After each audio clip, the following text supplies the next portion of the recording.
Welcome back, attractive and well-educated watchers, to a brand new episode of the Grand Crusade with a brand new player. Everybody feel free to introduce yourselves. I'm Father Mihaly Pop. I'm Oh, yeah, now Bjorn card. Ginolf. I'm now Bjorn Ginolfson. I'm Eudokia. Fausto Terzo de Parma. And Boyo. And Boyo Folkart is the other person. Yeah. I already did. Yeah, but you got smashed in with somebody else's thing. So yeah, great, good stuff. Sorry. The day is November 20th, 1190 CE, as far as you know. The day has come when Fausto's beloved Nothran wife, Eileen the Moondrop, has given birth to the universe's first human-Nothran hybrid. While she is sequestered away with the child for her churching, it has been reported by Episcopa Verita that the baby is healthy, and the Hebard doctors insist that it is, quote, typical to what should be expected, unquote, whatever that might mean. An active, squirmy, and loud baby boy with light olive skin and large antennae that are still folded to his forehead, the Nothrania say they'll puff up in a few weeks. He is said to have a strong grip and a full head of hair so deep green that it is nearly iridescent black, a rare and auspicious color for Nothran newborns. In celebration, the entirety of Ignis Veritas has come together to the festivities, with numerous other people also arriving to shower the lucky father with gifts and congratulations. So many people are there, in fact, that no single building was able to hold such a number. In the interest of open collaboration, Eudokia of Paris has opted to host the celebration on her newly named island of Caesarea, an entirely Roman imperial-themed island with its capital of Romula being still built. Even so, the open fields of the fairly temperate island make it pleasant, and reminds everyone of home back on the shores of the Black Sea. Though warm, Caesarea is far enough up to the north that the days seem to stretch on far longer at this time of year, leaving the entirety of the island to perpetually feel like a bit like Cyprus at sunset, as the sun lazily droops up and down along the length of the distant horizon. Sadly, some faces had to miss the event. Matei has sequestered himself into his planetary fortress, and presumably is living quite the pleasant newlywed life. Fergie and Nyalarn have traveled off at the insistence of the Zupon to investigate potential dangers on the front alongside the Vitarians, still not yet returned from their mission. And Fausto has sent his own second-in-command off to settle some business with some rivals of the House of Parma in the interest of burying the hatchet at the birth of the first human-Nothran hybrid. But all such things happen in this world, and their best regards have been sent all the same. Now, all of you are aware that this is not only the opportunity for celebration, but for politics. The child is a shining beacon of hope in bringing the two species together, and for all manner of different factions to meet and consider the future of their cooperation together. Pierre seek to set up trade agreements, no matter how seemingly trivial, while Nothran nobles jockey to be the next to arrange interspecies marriages for social clout. Hebard knights and even a new princess by the name of Sabbath wander around the festivities, studying the people and trying to make passing connections in their own awkward, overly disciplined fashion. Even some of the Vitarian Dominions rosters have come to bless the birth of Fausto's baby, with Grand Admiral Yap Yap himself arriving to present Fausto with a gift personally, a traditional whistle that Vitarian children used to call their parents from far away through the jungles of their homeworld. Though humans cannot hear the sound, Yap Yap insists that it continues to be a good luck charm for babies, even though it has long become obsolete in his own culture. Suffice to say, if any of you seek to expand your horizons, now is the time to do it. For you to see who is working on what and how you might be able to take advantage of that. Seldom, after all, have so many species all been in the same place. It is a rare opportunity to make friends and influence people. Ta-da! Okay, guys, Fausto just had a baby. It's a healthy baby boy. Congratulations. My boy is born. Congratulations, Fausto. Oh, many thanks, my friends. A healthy baby boy. A father could not ask for more. Indeed, indeed, says the Zupon as he claps Fausto on the back. Oh, thank you, my lord. This is the most joyous of days.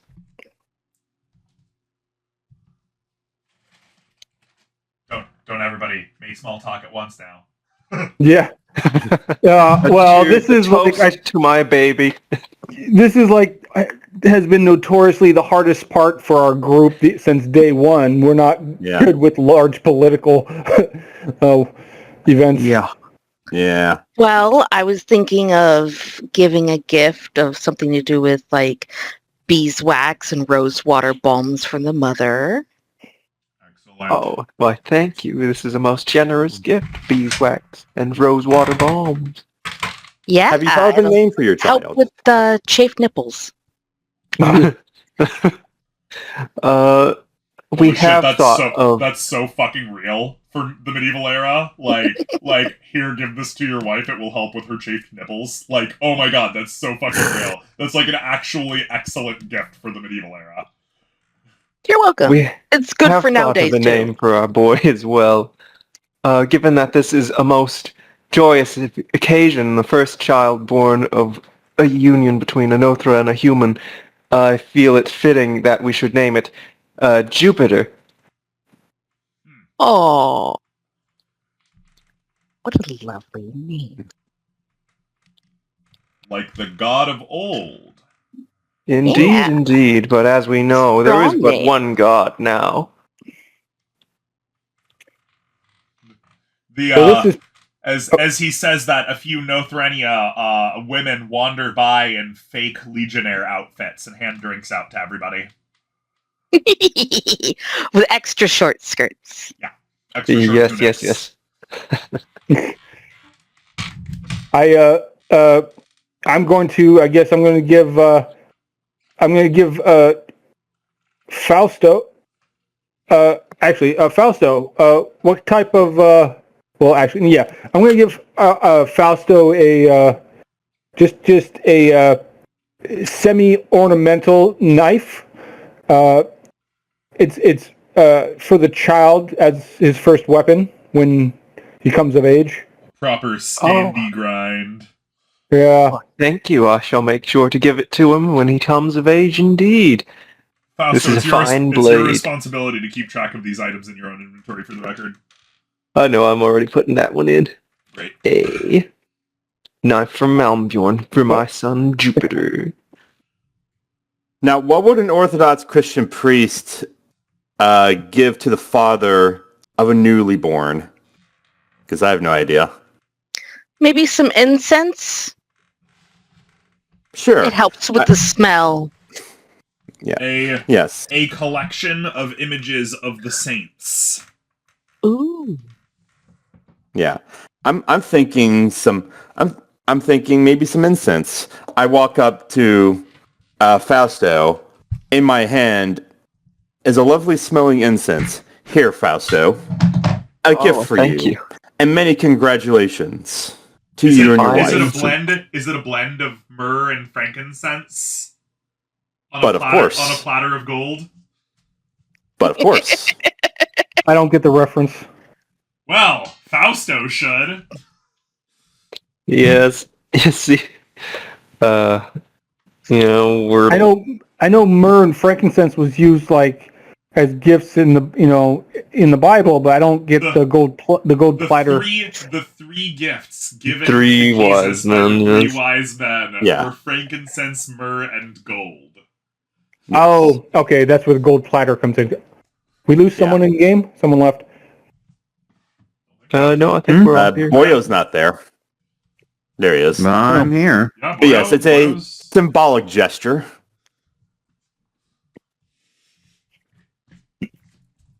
I have a couple things I could work on, unless anybody else wants to start theirs first. What'd you say, Boyo? An idea. I mean, I don't have anything I can think of to work on. Well, Boyo has an idea, and generally speaking, when Boyo has an idea, it tends to be fun. So, what you got Okay. going Well, on? you're No, around. just regarding gifts. Oh, okay. Yeah. What's your idea? Ooh. Hang on one moment. After I kill that bug.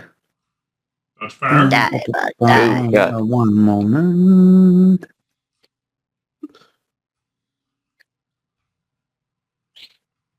Bugs are very important to kill if you see one. I have a dead true, bug it's next to me. It's called a Sadie. Well, we're glad she's not going to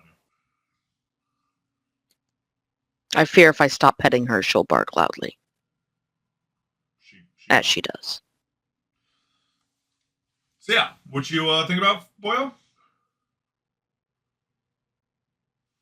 I think they're still chasing the bug. No.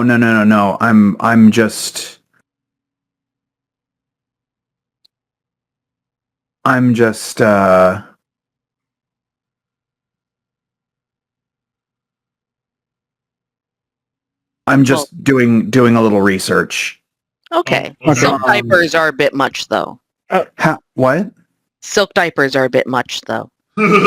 Actually, those would be much appreciated. I mean, he could definitely afford a lot of them. I was actually thinking a sea silk blanket. Oh, Ooh, baby okay. Oh, look at Very Fausto. important. Because we shall cherish it. a sea silk blanket would be A, warm, but B, worth relatively more than a car in modern day. Yeah. Yeah, that's like some expensive bougie gift. Well, yeah, because sea silk is made out of pinna nobilis, like byssus fibers. In English, that would be the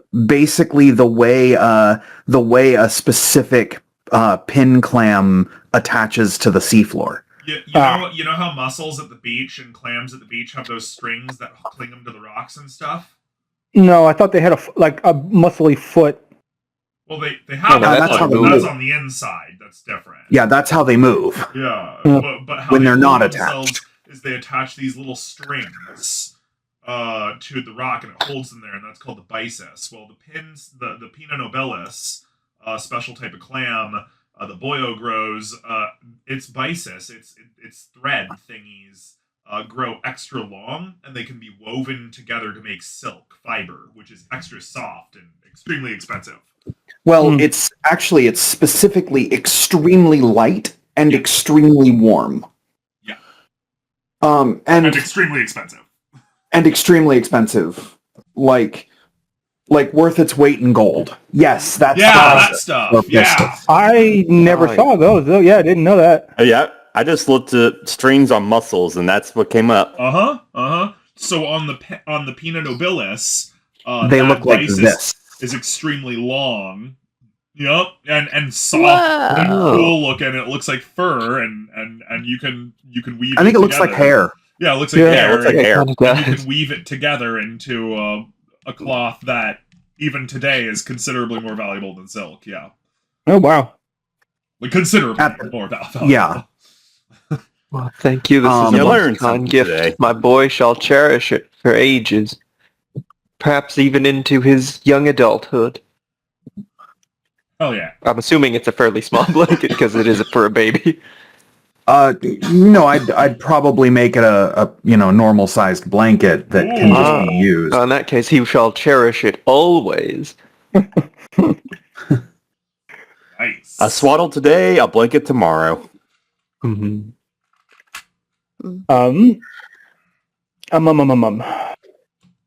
So, I hope everyone's enjoying the festivities. Outside, we'll have some girls pressing grapes with their feet.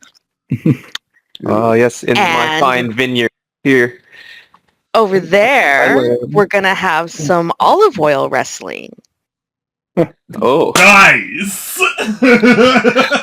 Well, I hope the fine bachelors here shall enjoy that. Miss Lady Eudokia, you wouldn't be trying to steal my men from me, are you? This is where they go. Just relax. Get out all that aggression. Indeed, this is a party. Let them revel. Of course, enjoy the festivities yourself, Malmbjorn. Well, of course. Relax. Man, that's funny. I got business on the mind though, actually. So do I. I'm going to go and I guess find people to begin establishing a trade town near the border of my land that would make an easier route to ferry supplies back into the main hold. We've mentioned this several times before. You guys are using like air travel for transit and stuff like that, so borders don't matter. Like you've got whole countries of space between any two given borders. Gotcha. Okay. But what we suppose the logical question for us to ask as the GM is, are you looking for a particular species you want to trade with? Because that's kind of like what we're putting together here. I'm not looking for any particular. I'm looking for function over form. I'm looking for things. I don't care who it is, as long as they can provide what I need. And what kind of what stuff is are you it looking you for? need? Yeah, what you looking for? Yeah, right now I need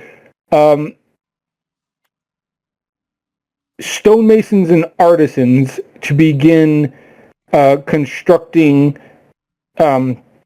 like the walls and fortifications of the hollowed out mountains that I'm using to, I guess, I'm like taking the old, like the mines I'm using, all the used up space will then be utilized as the subterranean stuff. I need stonemasons, so you want more Hebrides artisans. Is what you want, really. Okay. Well, for engineers as well, the men could perhaps suffice for that as well. Yeah, so basically all that stuff that's required for, heavy construction and, artistry. I am a space Viking. I'm going to be turning into a space Viking dwarf, okay? So... Diggy hole. Everybody's going into space. I'm going back underground. Yeah, the opposite direction. We need materials to build our ships out of. Yeah, so from all the vacated earth from the mines, I'm going to be filling out like a mountain hold. But I will also be creating a deep underground vault that I could use for high security material or persons or, things of that nature. Other people may wish to pay me to store things in such heavy secure vaults. Plus, since it's also within the grounds of a, highly skilled, warrior training fort, can't get any more secure than that. Well, we hate to sound like a broken record here. You do know that the Hebrides are just good at building subterranean assets and habitat building. They're so good at building habitats that when you went to Annapel's system, it was full of like O'Neill cylinders and shit. But it's more or less to what I'm just saying what I'm looking for. I'll be talking to anybody relevant of that and that sort of thing. Yeah, you should... Realistically, you should seriously consider talking to Princess Sabeth if you're looking for that. She's a brand new Hebride princess who just arrived within the last month and has already bent the knee to Eudokia. So she's primarily living on Veni Vidi Veni, the main island of Eudokia's Pleasure Islands. And she's looking for a place to base her actual hive. If you know that the Hebrides are quite good at building subterranean habitats and stuff like that, so hypothetically you could talk to Eudokia and or Sabeth and get her to move on to your lands through some sort of political finagling. All right, that sounds good. Well, there you go. Well, yeah. Well then, lady, I'm good. Let's just say since I can't RP at the moment, we'll just say that, I came to Lady Eudokia then to discuss all those things. Eudokia, it seems Malmbjorn wants your Hebard whore to move onto his land. Whore? I thought she was a princess. She Well, is why a can't one be princess. Of a kind. Just a little bit of... Why not Oh. both? Malmbjorn, we're sorry to remind you, the word for a subordinate fertile female Hebard on a given planet is a princess. Well, okay. Remember, So Ignis Viridis already has a queen. That's Queen Meralda. okay. So yeah, she's a princess they're because that's the name. Bug-like hive mind? They're the fungus bears. The fungus bear. Yeah, they're the fungus bears. Yeah. Eudokia loves the fungus bears for some reason. They're Gotcha. bears They're just great. out of In fungi. every way. Yeah. So Eudokia has like one fungus bear princess that's chilling Oh. in her place. Yeah. Well, I didn't know it was the only one. I mean, I'm not looking to take her away. I'm just looking to begin, Well, no, she will still work on the Pleasure Islands. You can make a quick hop from one region of the planet to another in just like an hour. It'd be like commuting. Gotcha. Yeah. But her Well- family would live on your land. Right. if Well, that were to happen. Well, if I'm hiring, workers and artisans and stuff like that, is she going to be one of them, or? Oh no, the queens and princesses do not do labor in the Yeah, Hebard that's what I was people, confused. but Why would she? her children would do labor because they live there and they want to dig out a comfortable home for themselves. Oh, okay, I get you. Yeah. Well, yeah, if And yeah, Hebard children can start doing labor in like months. yeah. So if I can offer a place to live if they're willing to aid, or if they prefer payment, whatever. Eudokia, would you approve of a migration of Princess Sabbath's people to his land? I mean, it doesn't have to As be long permanent. as all your boys are coming to my islands. Yeah, this has got to be a deal. What is she getting in return? Yeah, what's she getting out of it? What do you offer, Malmbjorn? Well, at the moment, I just have minerals and warriors. We think Eudokia is I like implying that warriors. she wants the warriors. I do like precious metals too. Well, diamonds are a girl's best friend. Just a little bit of diamonds and emeralds and rubies and stuff. Occasionally, befitting me and my girls. Oh, and obviously, forgive us for planting this seed more as like a GM in the mind, as a demon, less as a GM and more of like a demon on your shoulder, Malmbjorn. But she's already made a Roman imperial themed island. Why not a Viking island? You have some potential leverage in this exchange here with the negotiating power. We're just saying. Put it out there, roll it over your head, think about it, Well, that's the thing. I'm not very good at thinking about it. I really didn't have a plan for any of this, so I'm kind of just trying to come up with anything I can pull out my ass. So I'll do all the thinking. Like, I already have ideas for this Viking themed tile. well, I mean, a lot of guys don't do a lot of thinking to begin with. So I mean, if you know what I mean, it's already been going that way. Well, These tables in the brothel, the need- less thinking, the better. Right. So yeah, I can trade some. I can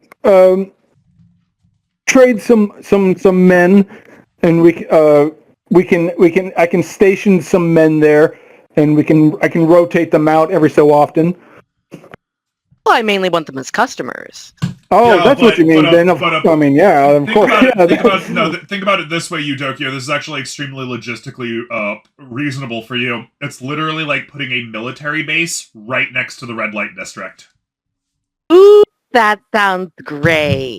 Yeah. No, that's quite reasonable actually, Malmbjorn. This is like putting a military base right next to the red light district.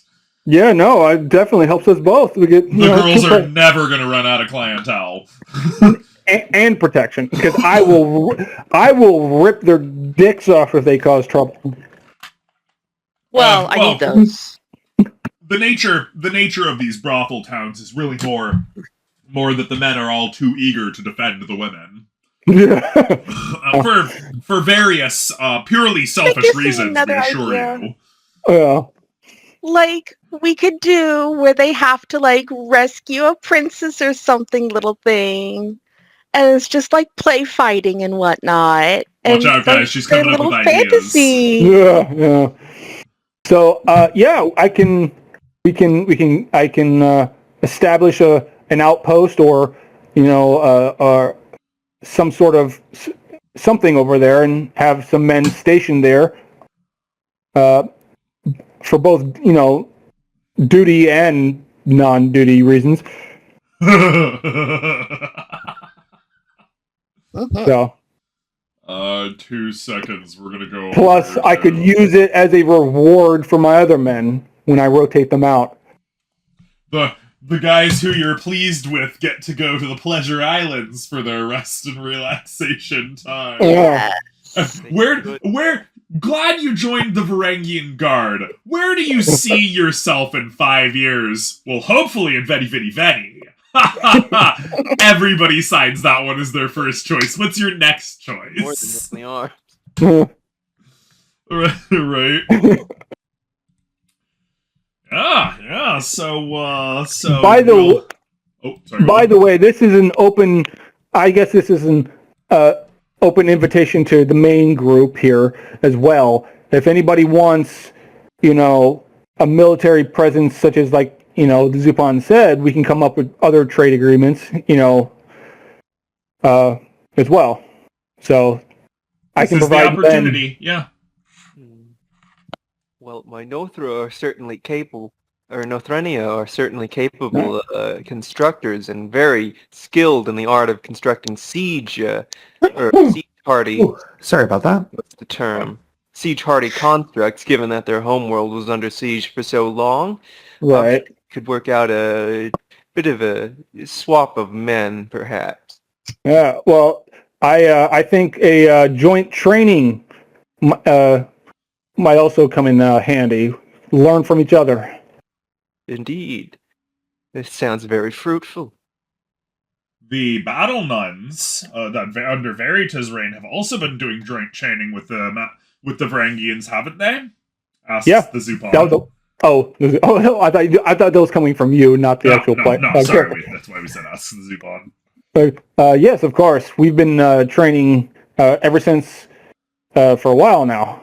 Why, together, you'll make an elite fighting force, learning all of the armor technologies of the Nothrenia, all of the skirmishing ways of Fausto's House of Parma, and then, of course, the battle nuns and the Varangians have very similar styles already. Well, that is exciting to see people expand. I seek to create the greatest fighting force on our planet that I totally didn't forget the name of. Ignis Furnace. Yeah, Ignis Furnace. There we go. Oh, yeah. How much trouble would I be in if I also offered some of my girls to dress up as nuns? You might get in a bit of trouble on that one. That might get in a bit of trouble, especially with Father Mihaly.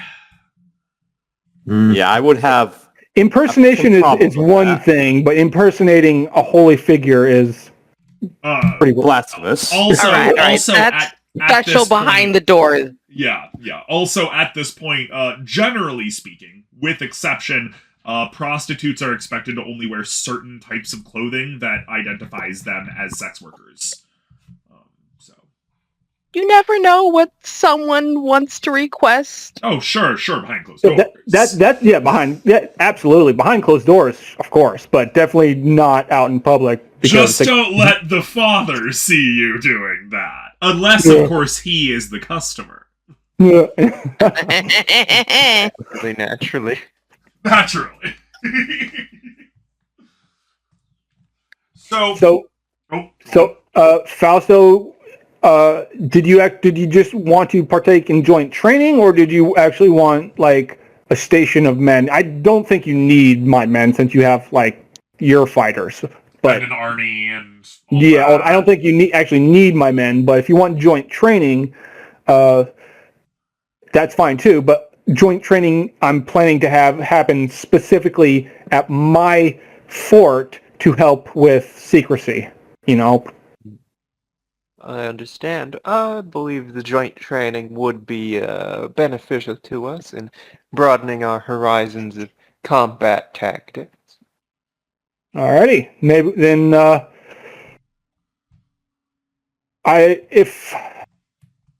man, I'm trying to think what else I need.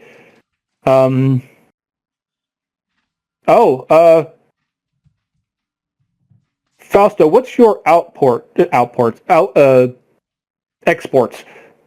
Do you do food or? I don't remember. Well, our primary exports would be the profitable substances of wine and olive oil, but we do have fair fields of grains. Gotcha.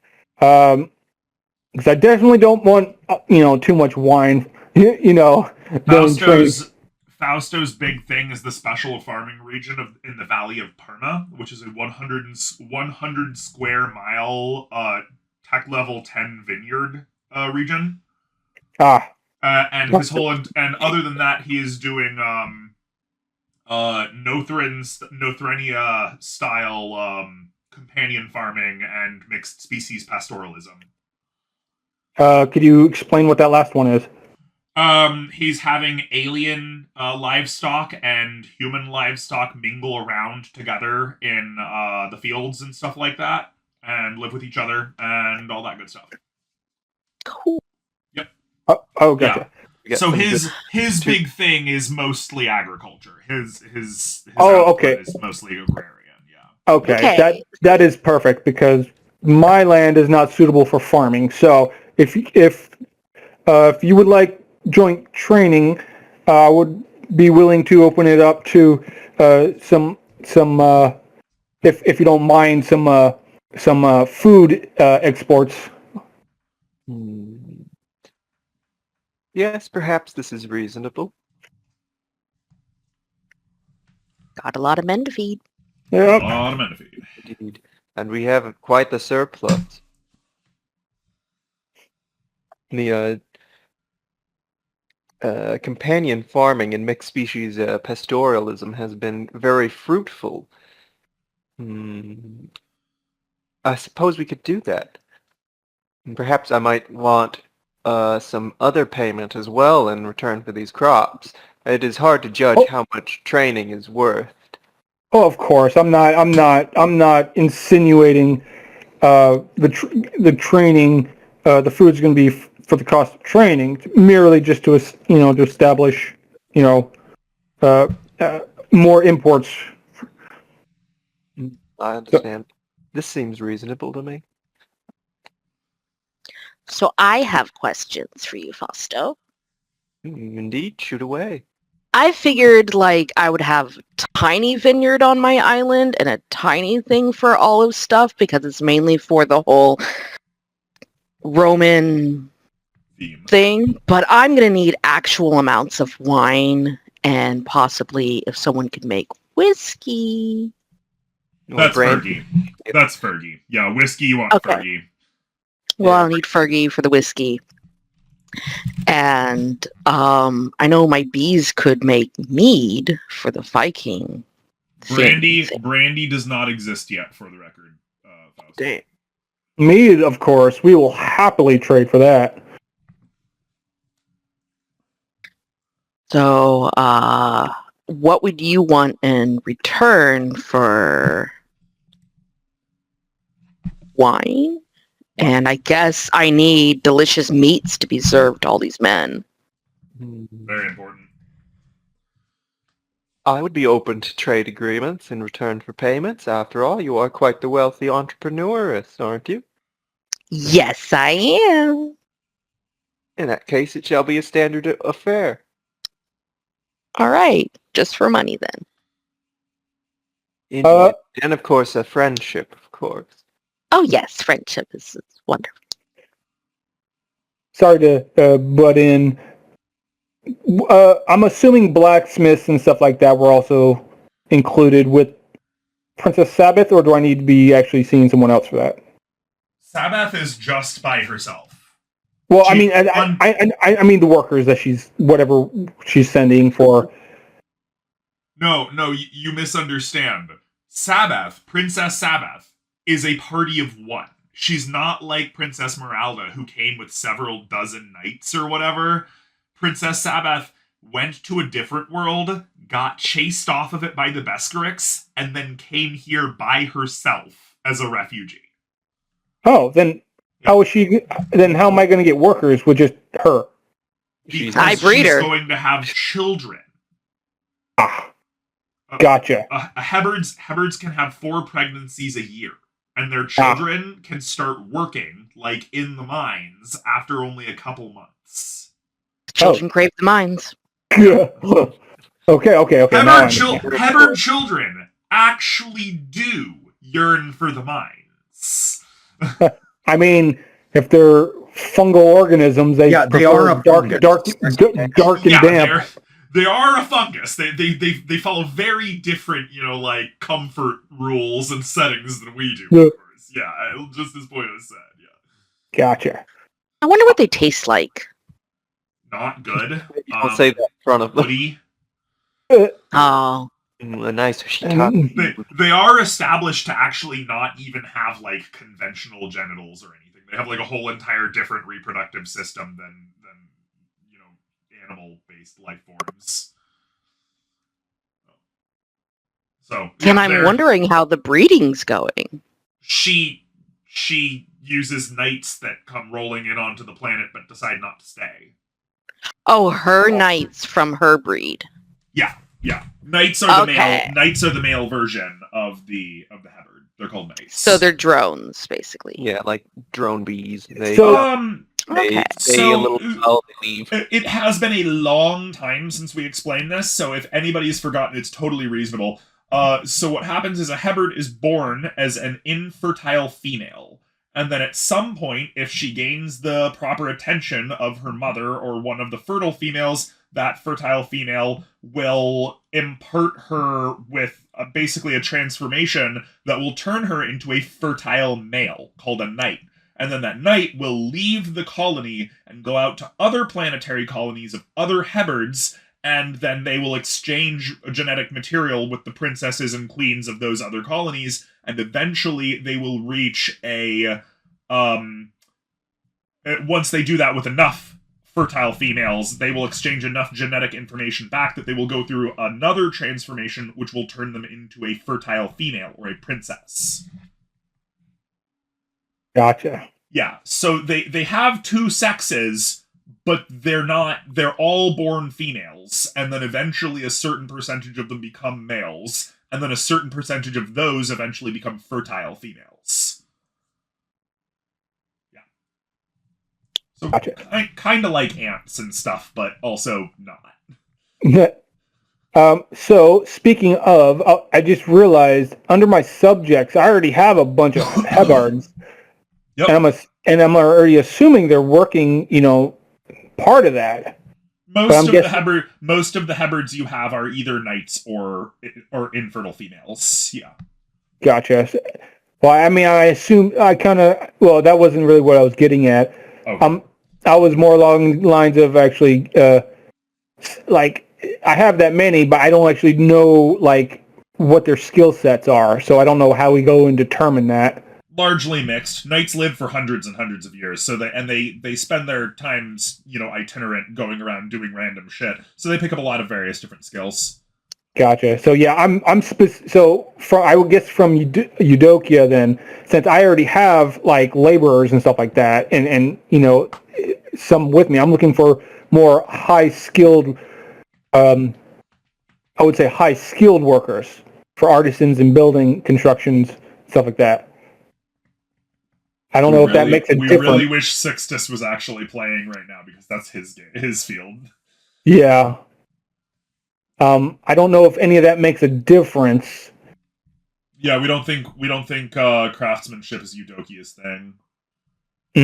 Well, I'm got sure a- I have craftsmen that come to my island. Yeah. She's got hot boys that come and do that for her. You know? Like Fabio over by the pool. well, like Fabio or Dieter over by the pool. Yeah, exactly. well, I got a bunch of Hebard genetics then for Princess Abbott. I don't know. Well, we'll make you Always have plenty of fun. workers. I'm sure they can be trained on my island by craftsmen Right. at an early age. Yeah, obviously, I'm pretty sure the Habards would probably go there at some point as well. The ones from my end. There are to put it lightly, there are at least dozens of Hebard knights coming and going from Ignis Veritas on any given week. So, yeah, probably. Yeah.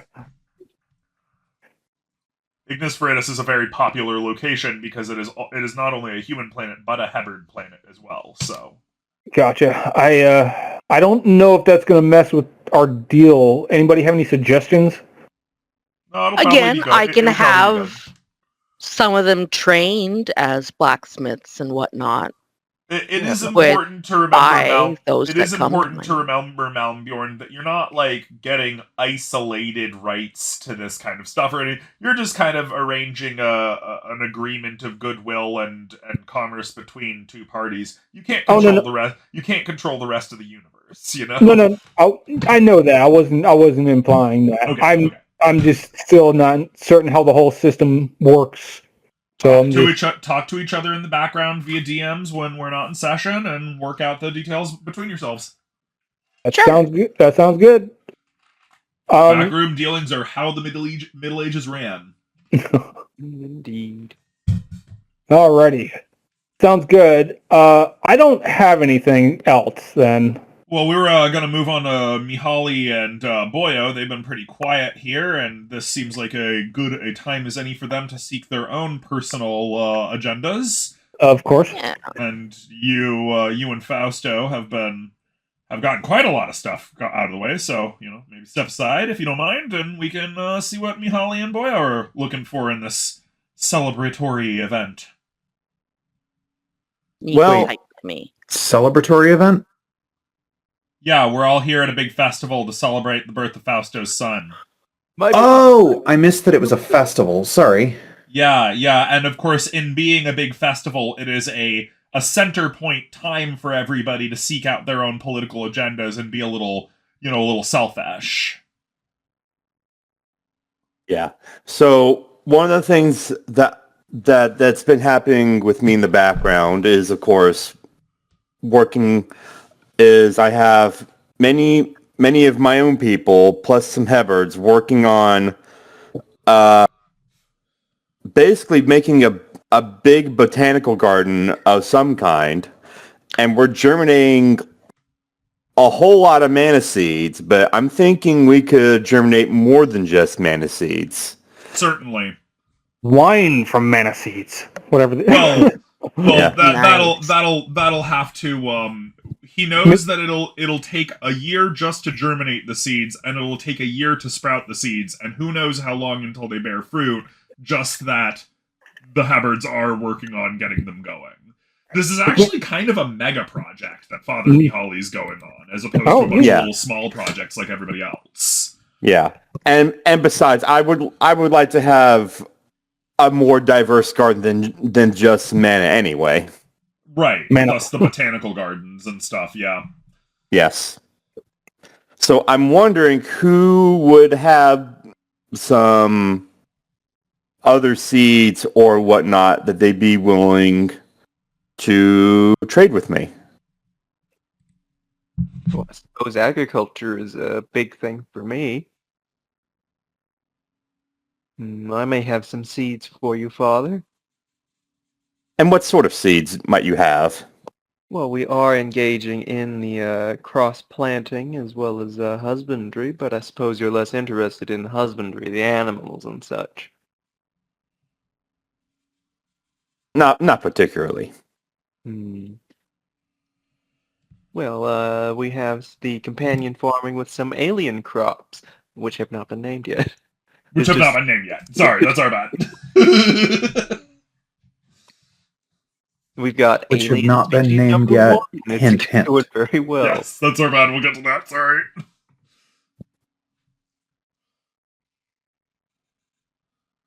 I'm sorry. You're gonna have to, Fausto. You're gonna have to say it again. I'm having to turn you up because you speak kind of low. Your microphone is kind of having a bit of a receiving problem here. You come in very quiet, and then your volume grinds up. Yeah. Darn. Hang on, let me increase my microphone input then. Now it works perfect for whatever reason. You probably lean in. Yeah, I just turned up the input is all. Yeah, there It we was go. being a bit of a finicky. So, yeah, we have a whole bunch of alien seeds we could just trade with you. You know, see what crops you like, pick them out for your gardens. That would be much appreciated, Fausto. Thank you very much. All right. It is for the church, after all. So I happen to have my own personal garden that I took with me of earthly herbs and seeds. Some of them are medicinal. So would you like a trade of that? I would. Having medicinal herbs will be much appreciated. Good. Is it a whole lot of poppies? That's some of them, but Admittedly, I mean, there's Eudokia a almost lot of certainly has a poppy field. Like, almost certainly. Like... my bees love it. like, And the seeds go great on baked goods. well, the area that you were actually in Bulgaria is like particularly good at growing giant fields of poppies. So if she didn't have them, somebody would. Like Ella. Would I also have saffron? Yes, absolutely. Hells yeah. All the luxury goods and spices. Yeah, her flower garden is like a big. She calls it the flower garden. By the way, it's quite. I even have a bit rose larger. garden. It's quite a bit larger than that, as you know, than what you're probably Yes. thinking. But yeah, no, Eudokia's big thing. It's on Fetty Vinny. She's got a really big medicinal herb garden type thing going on. She's been talking to us about in the background. Right? Like I can make rose water and All that good stuff. yeah, salves and stuff with the beeswax and all that. Yeah. So, Father Mihaly, what are you gonna give over for those seeds? Oh, I didn't think about that. She said trade. That's all we're saying, you know. Yeah, that's on me. Yeah, you need to Well, give to in order to receive. ooh, dang, I didn't think about that. I guess. You could You get the offer. forgiveness of the church for your sinful ways. No. She's That's already a got matter. that. She's her role is quite secure for her sinful With ways. the church. Well, With the church. Yeah. Helps your humors.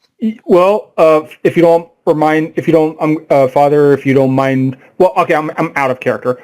If you don't mind a suggestion, if you can't think of anything, Yeah.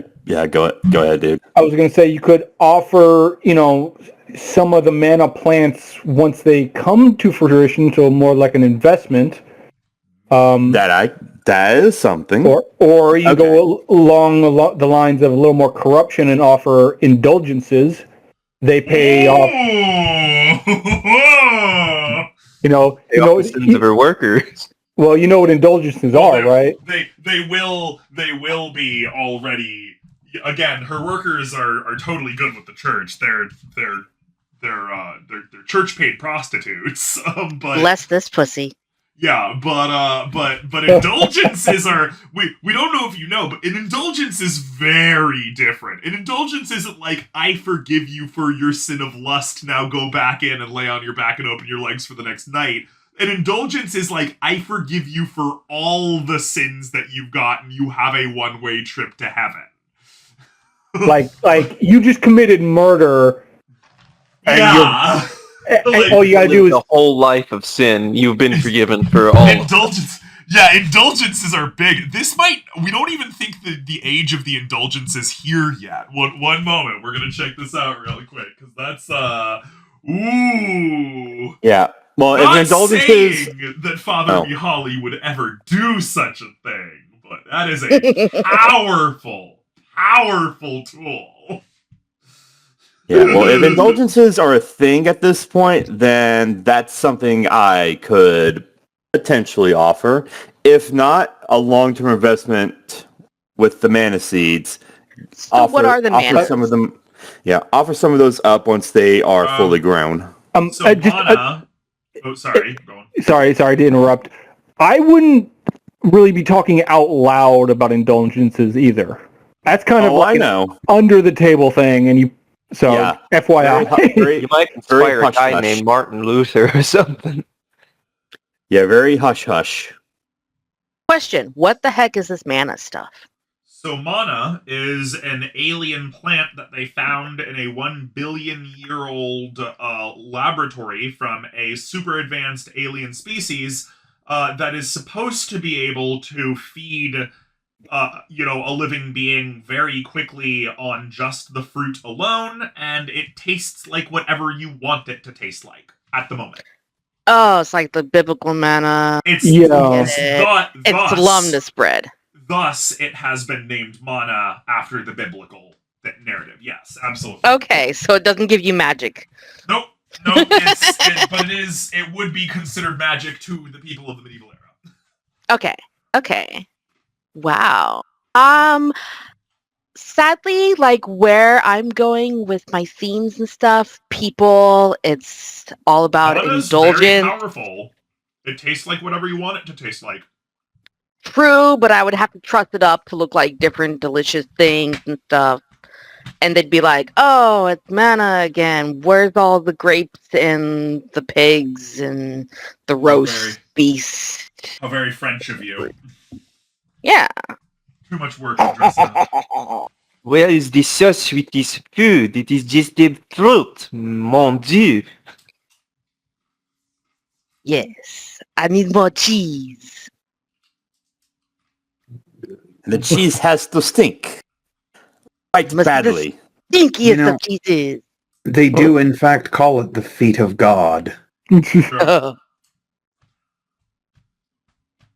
That's actually what they call cheese smell. Yep. Oh, what? Oh, okay then. Yeah, the feet of God. Some of the same Eat bacteria. some foot soaks. Some of the same bacteria that make cheese, bready bacteria, are the same bacteria that make the foot smell on your feet. Oh, great. Wonderful. Yep. Mm-hmm. I didn't want to know that. The French call it the feet of God. No. They've been calling it the feet of God for like 1,500 years, so that's even something Eudokia would say. Yeah, it's no, I'm not gonna make that joke. Their secret foot fetish? No. Oh. They are French after all. Yeah. So, Boyo, you got any ideas for what you want to do?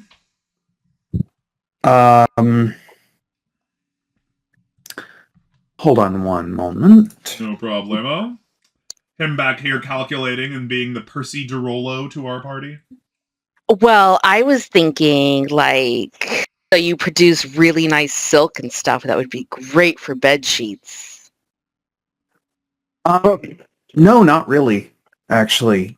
So the difference, real silk is generally woven very fine, and it's smooth. That's what makes it so nice for stuff like that. This isn't quite as smooth. It's very light and very warm, but it's not particularly smooth. I also expect it to be extremely harder to harvest and manufacture. Oh, But that certainly. makes it so expensive. Yeah. Certainly. Yeah, Expensive yeah. shit. Absolutely. 100%. Yeah. But no, he's absolutely right. Sea silk is a lot better made for like gloves and things like that. Anything And made blanket to and be heavy extremely blankets. warm and light. Yeah. It's very light. Imagine but it holds heat super well. Imagine a comforter that weighs as little as most sheets. Yeah. That it's so the opposite of A sheet, a cloth that you throw over yourself that is as light as a sheet but holds heat as well as rabbit fur. yeah, and it's not dense, so you can pack it very, very finely.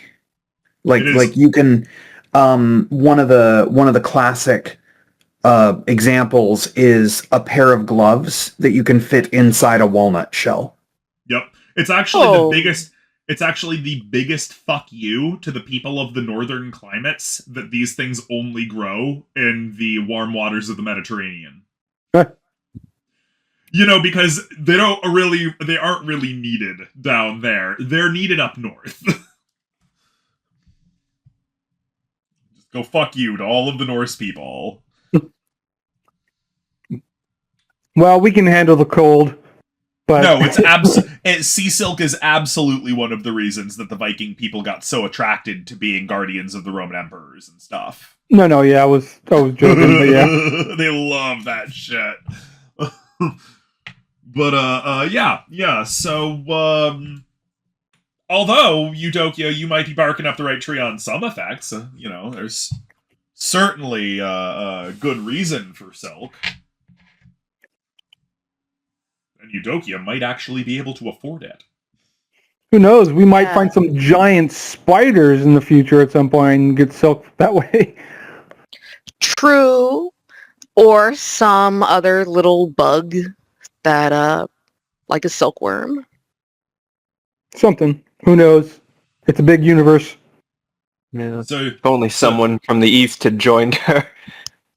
So yeah, Boyo, do you want to enter into a long-term trade plan for sea silk in exchange for Eudokia's something?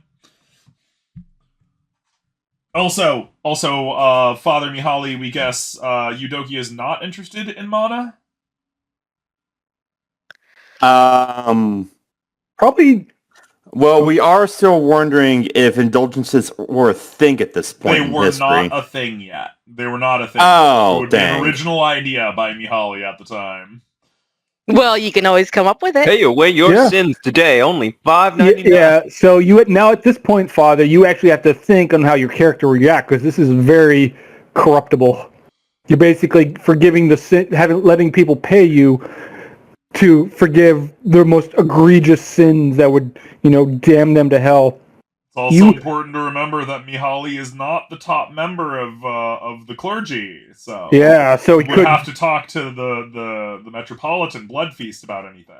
And on top of that, he didn't like it when I teabagged that bounty hunter. So I don't think I don't know how you would react to that. Neither did we.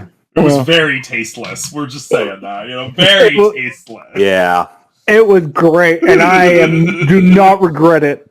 Okay, good Hey, to know. I mean, sometimes the passion of the heart must come through. Sometimes The you just urge need to to teabag a teabag fucker. is too strong. I'm a Viking warrior. Where in the Bible does it say, "Thou shalt not place thine balls upon thy enemy's face"? Right. We mean, technically, the Bible is remarkably silent about teabagging. You're actually correct on that one. We don't recall any line mentioning such a thing. Yeah. The 11th commandment, the one that was dropped on accident. Yeah. The I bring you 15 commands. Oh, 10 commands. Oh man, I love that movie so much. Oh, I love that movie. History of the World Part 1. Yeah, History of the World Part 1. Yeah. My favorite part of that is that it ends with a teaser for a movie that never got made, which at the Wasn't ever very, supposed very to be. end, like 40 years later, he made the same guy made it into a mini series, like an 8-hour mini series that does in fact start with a segment of Jews in space. Oh, man, thank that's super God! funny. Yes. Thank God. That's exactly what it's supposed to be. Excellent. Well, that makes us feel so much better. Oh man. Oh no, We sorry, gotta no. watch that It series. starts with a segment of Hitler on Ice. Hitler That on was Ice. it. Oh, and then Yeah, it was Jesus Hitler Face, on Ice. which also was promised in the so that's It's it's necessary. So, talk about. We need. No, we're not gonna affect any deals or judgments here. Talk about it amongst yourselves in DM or whatever. It seems like we're starting to get like the beginning of these back alley deals going. But if nobody minds, we're gonna move the plot forward a little bit. Aye, aye, Captain. But first, Melbourne, check your DMs. Sorry. it never happens. Never happens, right? All right. She'd So- be sliding into them. As you were all talking and politicking about wonderful good RP stuff, a member of Fausto's personal guard comes in to greet him in the middle of the festivities, bowing briefly and speaking out. King Fausto, I'm sorry to tell you, Alfredo, we've just heard report that the craft he was on while in talks with the other monarchs. The man pauses briefly and looks to the floor. According to what logs could be recovered, a Beskor assassin snuck aboard with an explosive and took the entire craft with it. The monarchs of House Verana, House Dorsey, and House Almanado are all dead. Almanado's entire main line was killed in the loss of the craft, and Lord Alfredo's body... Tears roll down the soldier's face as he pushes down the grief. He threw himself on the assassin in an attempt to stop the blast. He's gone. The hall goes silent. My fucking small names character? Yeah, The your one small you names made me character. make? Sorry. Yeah, sorry. You buddy. made him just so you could... You had me make him just so you could fucking kill him? He's a red shirt. Oh my god. That sounds about right. My God. Sorry, Fausto. damn. It looks like your small names character got fridged before we ever got the chance to put him in the Son small of a names. Our bitch. bad. Well, I I guess would now my say, small names is my son. Hope No, you your grow small fast, names, little boy. your small names character is your wife now. Sorry. Damn. I do love your theme with the cheese, the Parma, and the... That was coincidental. That was his wife's name, actually. Yeah, I have a feeling Shy did that on purpose, though. Knew I would pick that one. But funny, yeah, actually, you killed it's funny, actually, we Fettuccine did. Alfredo? You son of a bitch. My... Alfredo de Siciliano. Yeah. Mm. He Well, didn't even have children, sadly. His line ends So- with him. the Beskarics have killed my boy. The one I have had with me since my mercenary days. Grew up with the guy. Yeah. My right hand has been severed. This is cause for war. For violence of the utmost extremities. Do we know where he came from? We must investigate this. We must find who has done this and bring them to justice. People come Vengeance forth and they, shall and be they put ours. a hand on your shoulder, Fausto. People are supporting you everywhere here. One should I never will have to serve hear them the like- death of their brother. Their comrade in arms, their closest thing to a sibling. Serve them like crab at my table.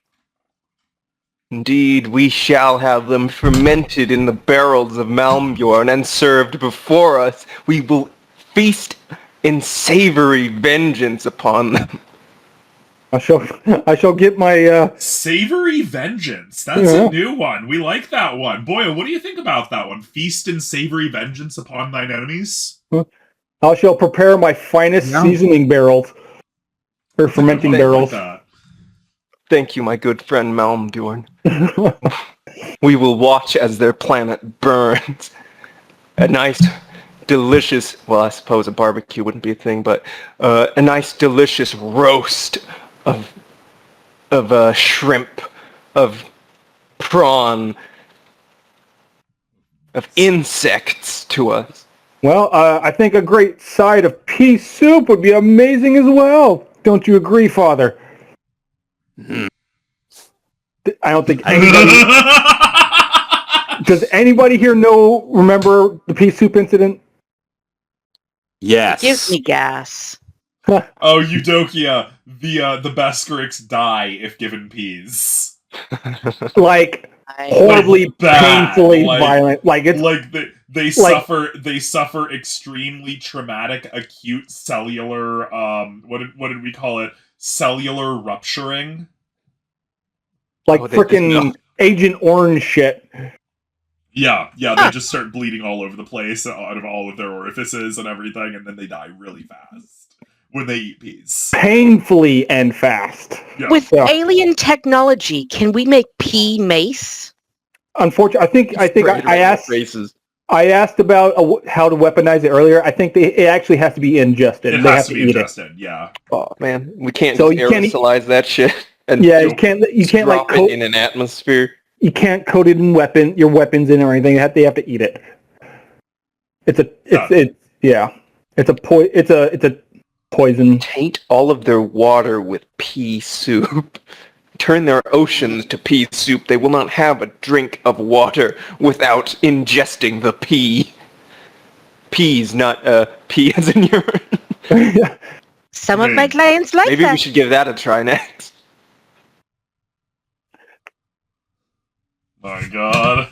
All right. Boyo, we think you guys are missing the obvious conclusion of asking Boyo what wild war crime he wants to invent next. Well, I already gave up mine. I mean, go right ahead. What? I'm not... What about war crimes? I don't commit war crimes. There are no war crimes yet. Help me commit extract definitely my war crimes, just none that vengeance you've upon done. these vile insects, my friend. We're amidst a crusade. There are no war crimes. Yeah, Yeah, the so impression has This been if you is missed just it- sweet If vengeance. you missed it, Boyo, Fausto's small name character got killed by a Oh, no, Beskar I assassin. heard it. Okay, good. Yeah. Yeah, the one that Shy made me make just so they could kill him. Yeah, no, let's go. Fucking go. Yeah, let's go. Well, we have to. I think so. Head them up, move them out. Yeah, someone said we have to do an investigation first. We don't know where they came from. Yeah, we got to figure Well, out you know where what they this were, where they assassin were was supposed doing. to be. Could you repeat where they were? They were in a spaceship. Yeah, they were in a craft toward the Nothran system, on a diplomatic mission. Yeah, but where did they launch off from? They would have gotten on board then. Yeah, how they did they stow away? Were they known? Like that sort of thing. It seems that the Beskarics assassins snuck aboard at some point, at an unknown point, and stowed away until they blew everything up. All right, then. I believe our first course of action then will be go to the crash site and try to salvage a black box or recordings or Yeah, they've already salvaged it. From what they can tell, Alfredo threw himself on the assassin to try to shield the people inside from the blast, but it didn't work, of course. Right. So he died a hero, at the very least, as far as any logs can be recovered. Okay, so where did the ship launch from?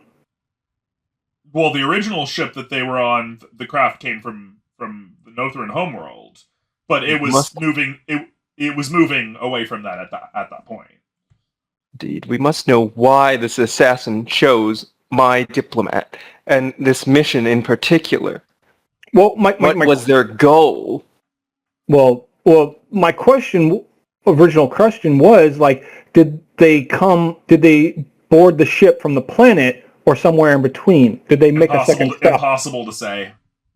Gotcha. Yeah. Well, it won't hurt to check our own area. Of course. I have a theory. Mm-hmm. So they took off from the Nothra homeworld on, of course, a diplomatic mission, only to have all perished. I believe this Beskarics assassin was attempting to create a divide between us and our Nothra allies. Well, who else was on the ship? Just the Nothranians? Yes, just the Nothrania. A bunch of Nothrania, some members of the Holy Coalition, things things like that. Well, You know, well, it was just like a pleasure craft. They were just leaving the system real quick to go and like chill around out in deep space for a couple of days for some privacy to talk about diplomatic shit, and then presumably they would have come back. well, I don't think It they is were. eerily similar to the attack upon the church while we were electing our metropolitan. Well, True. but if both our peoples died, I don't believe that would have put a wedge in it unless they somehow tried to frame the other side. Did you find any other material? It seems they were attempting to make it appear like the humans had purposefully blown up this craft in order to kill these important Nothrenia. How do you know this? It was the rival house. Well, he said it's a hypothesis, and Okay. it is important to remember that these three households, who have now all lost their monarchs, and one of them the entire main line in this attack, were rival houses of the House of Parma. Oh, Yeah, we said that earlier, but we only said it like once, so if you didn't catch it, that's no, yeah, I didn't. Yeah, They're no, trying to make me look bad. yeah, it seemed like the new king is trying to take out his. Okay, yeah. Yes, but you would have had suicidally to have lost your right-hand man. Wouldn't Yeah, you have you chose don't- someone lesser?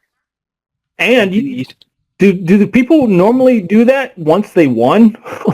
Like, I mean,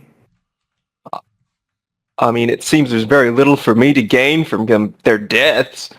And there's a whole lot the Beskariks gain in weakening our allies, and potentially driving a rift between me and them, them who I've worked hard to try and, like, make a good relationship with, to forge an alliance, cooperation between our species, the very birth of my son being the symbol of that. well, I don't know where to go from here personally, out of character. Yeah, me neither. Because, like, we could take a ship out and start scanning. But that's like if you just start scanning space, that's like a needle in a haystack. We don't know what or where we're looking. You know. It seems I have a mission of my own. I need to go and talk to these Nothrenia families that have lost their new heads and ensure that they have their vengeance upon the Beskariks. Of course. Does anybody know what the Bexers said before it happened? Did they happen to catch anything?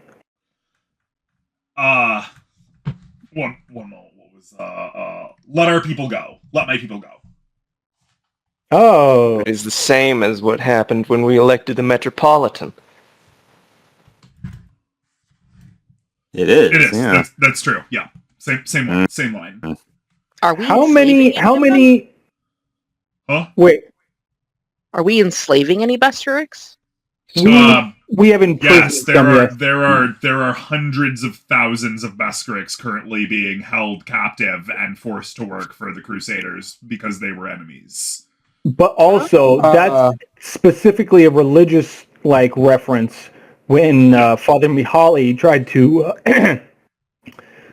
force them into Well, no. Christendom. Plenty of Beskariks have converted, but during the conclave, which Eudokia would not have been at because she wouldn't be allowed in the House of God, during the conclave, a whole bunch of Beskariks blew themselves up and tried to kill all of the clergy members of humanity in a big suicide attack. And they said, "Let my people go," as their final statement. Just Indeed, it kind of seems like you Eudokia formed a splinter cell of their own Beskariks Christianity. I would just kill all the prisoners. Yeah, that's what I was just thinking. Say again? We could just make a statement and kill them all.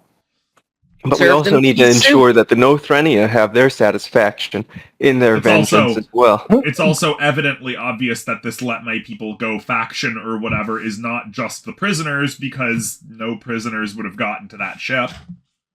But my food. Oh no, I'm Oh, okay, sorry.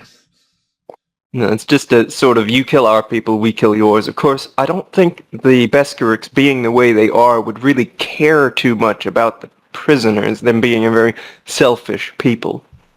And a very shellfish people. That is Very shellfish people, yeah. That is a good point. Up until now, they've been very, what's the word? Having a brain fart. Survival of the fittest, I guess. Yeah, I'm having a brain fart. Self-oriented. Yeah, we brought this up in passing way back when the first suicide bombing happened. It is entirely realistic that they might just be being mockingly ironic. But to mock Christianity. And the fact that we own them as slaves. That's understandable, but then if they're always out for self-preservation, what would force them to actually commit suicide? That is the question that y'all have yet to figure out. That is the big question. Absolutely. What is more important than their self-preservation that they believe is more important? We need to figure that out. Perhaps it's like a North Korea situation out of character, where it's, if you don't do this, we'll kill all of your family, your offspring, and everything. Your whole line will end here if you do not do this. I mean, like I said, self-preservation, I don't think they care about their own bloodline. But they might care about the entire bloodline just ceasing. To a lesser degree, the average Beskariks will care about his harem and his immediate children. Right. At least in the sense that he cares about, the continuation of his genetic legacy and the maintenance and stability of his personal finances. So out of character, this is kind of like that fly from Rick and Morty. I have millions of kids. What do I care if you got one? Check your voicemail. It's all of them. Yeah, it's honestly, it's more like Ferengi culture. Like, yeah, they do care about their children and stuff like that. It's just, the children are to be exploited and to maintain and increase the profit of the family unit, But if the entire family unit is destroyed, that's something to be concerned about. So hypothetically, that's something. You're correct. Hypothetically, that could be something that could scare a Beskariks. Hypothetically, that's one option. Before I forget, let me interrupt. Boyo, do we out of all the ships and all the things we've taken from the Beskariks, do we have any information, any history on this phenomenon, like in the past? Where do we have anything that's recorded by the Beskariks where they were more, they valued something more than themselves? Do we have any? Is that something Boyo can find? Since I would assume he is Metropolitan, but maybe there's more. No, this is a Boyo thing. Okay, Boyo's already rolling for it. Excellent, thank you.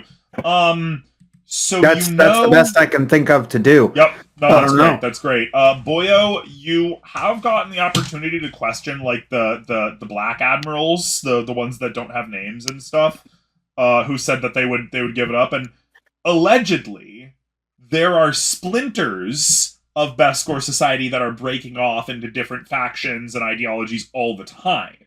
And the Empire as a whole sends out their black fleets to stomp those down and correct them and erase them off the map and use double speak to make sure that, nobody ever remembers them in the first place and that kind of stuff. But there's hypothetical historical precedent for a movement like this. Yeah.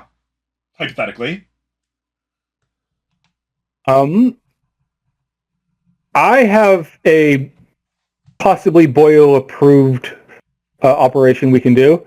A war crimey. I have a suggestion as well. I say we rally the our Nothra allies who have been wronged, and we take this fight to the Beskariks. They have struck us, and we must strike back. I'm getting to that. I can help you with that as well. My Boyo. Malmbjorn, my friend. So, we can contact Veridia?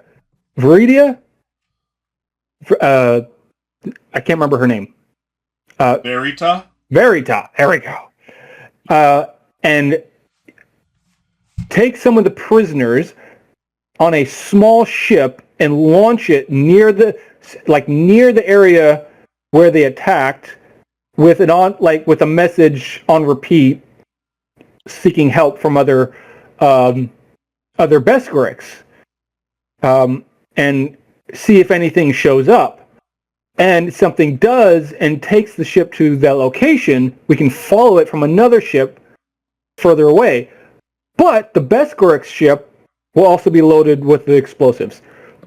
That is, but we were waiting for the shoe to drop. Okay, yeah. A flurry of blows that we must exact upon them, and I imagine the So Nothra. are you? Wait, slow down. Are you recommending you pull like a Space Norse maneuver of using a bait ship, but have it be a bomb ship instead? A Viking horse, I guess.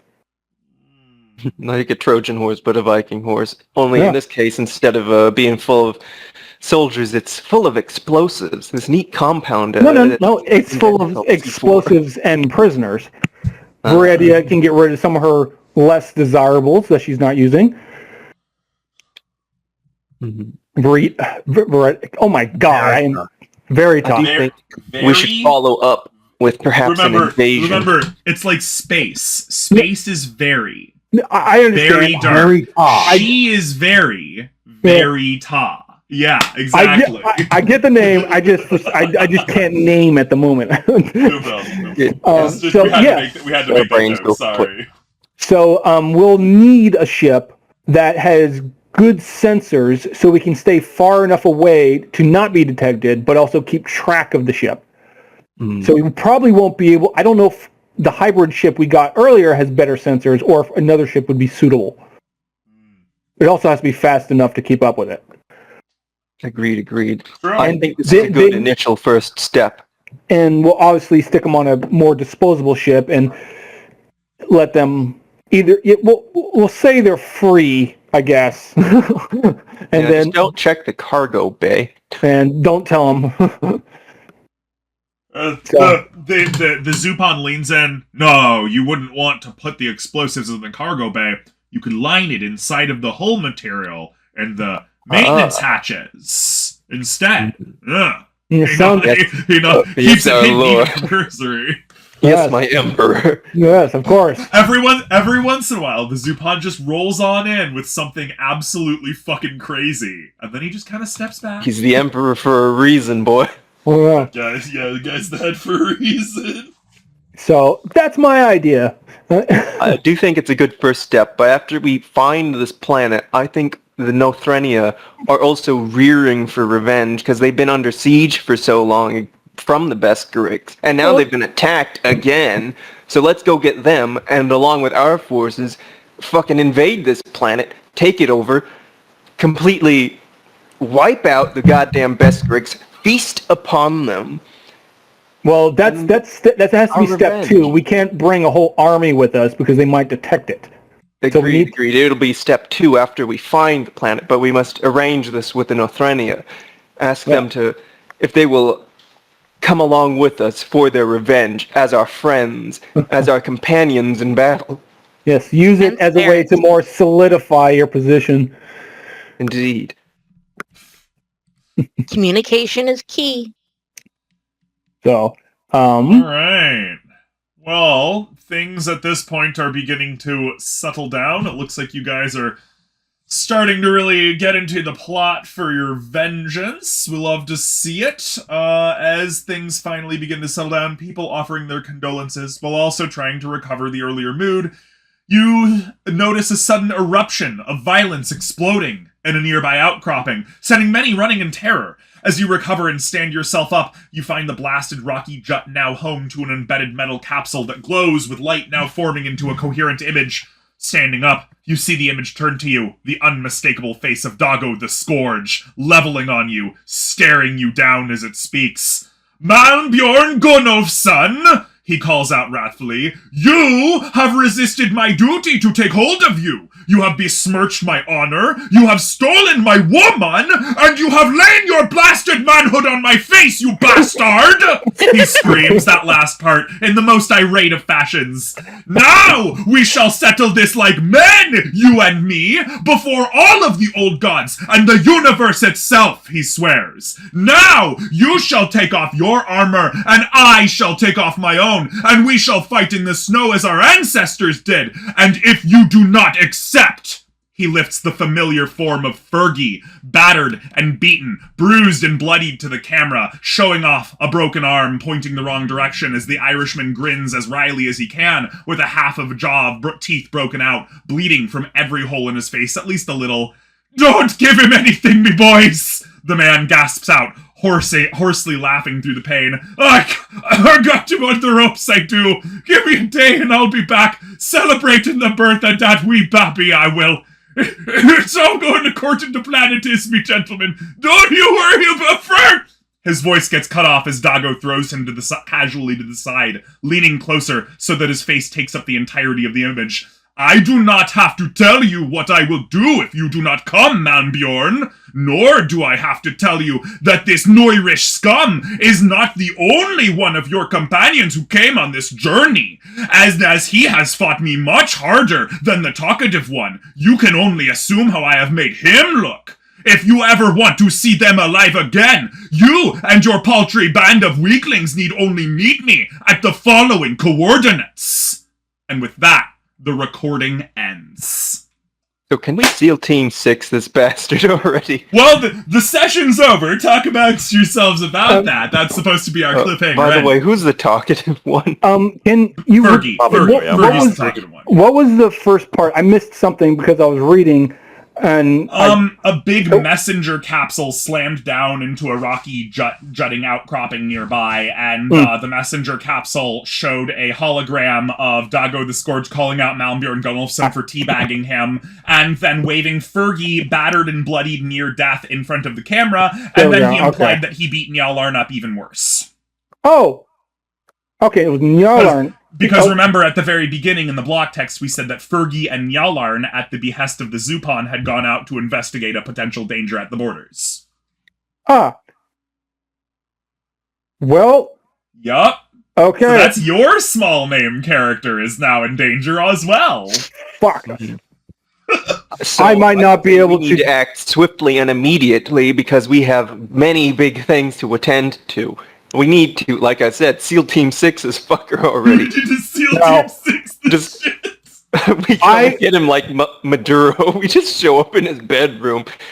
Hi, we have all got guns on him and he's fucking naked. We can talk about this after. We're gonna end the session now. Everybody feel free to say goodbye. See ya. Farewell. Bye, everybody. Bye!